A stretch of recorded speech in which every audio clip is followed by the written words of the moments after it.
Hello po. So, meron po akong ibabahagi sa inyo ngayon. Tinatawag ko po itong Magic 2. Magic 2.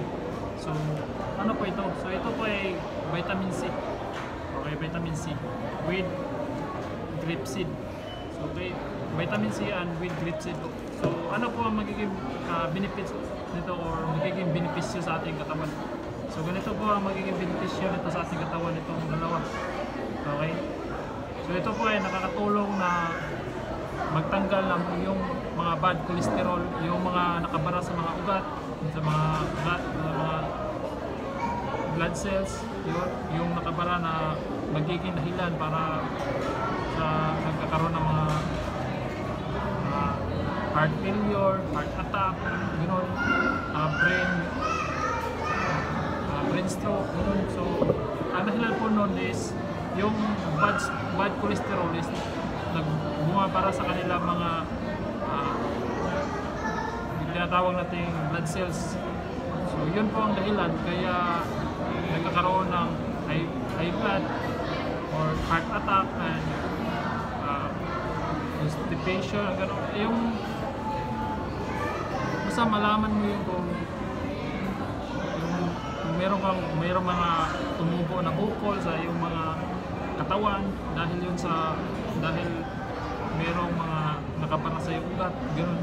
So yung blood mo hindi na nakadaloy ng maayos sa katawan, hindi na so yun po ang dahilan kaya nagkakaroon ng mga stroke. So, yun po ang dahilan, yung bad cholesterol. So ito po ang magiging solusyon po. Okay, ito po ang magiging solusyon sa bad cholesterol. So ito po ay nagpapatanggal po ng mga bad cholesterol na bumabara sa ating mga blood cells at sa ating mga ugat, gano'n. So ang magiging epekto po nito sa ating katawan is ito po ay nagtanggal ng mga mga bad cholesterol.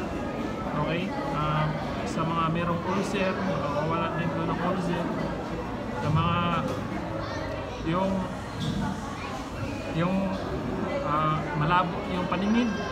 Okay, ito po at itong dalawa, Magic 2, nakakalinaw po ito ng paningin kasi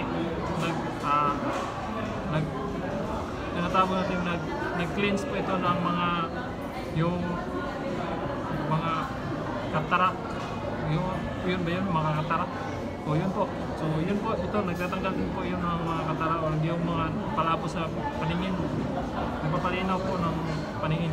Okay po. So sa same time, ito din po ay nagtatanggal po ng mga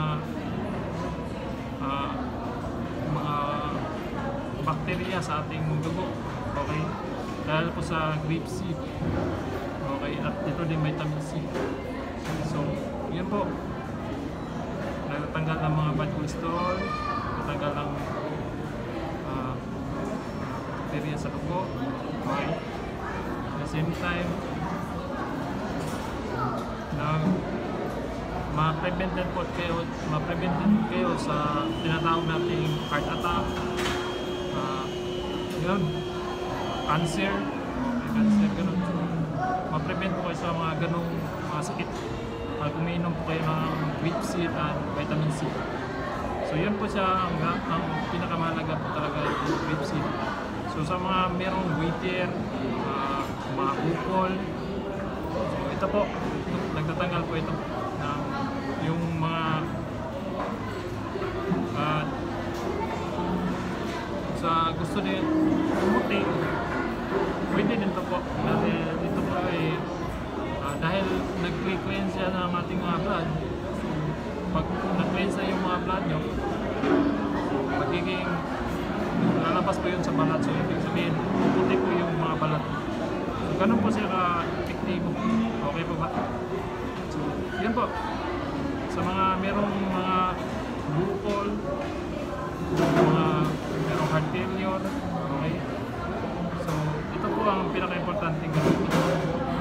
Sa vitamin C, alam naman natin na talagang napakaganda nito sa katawan. Okay, nakakatulong talaga ito sa mga problema ng katawan, protection laban sa mga sakit, gano'n.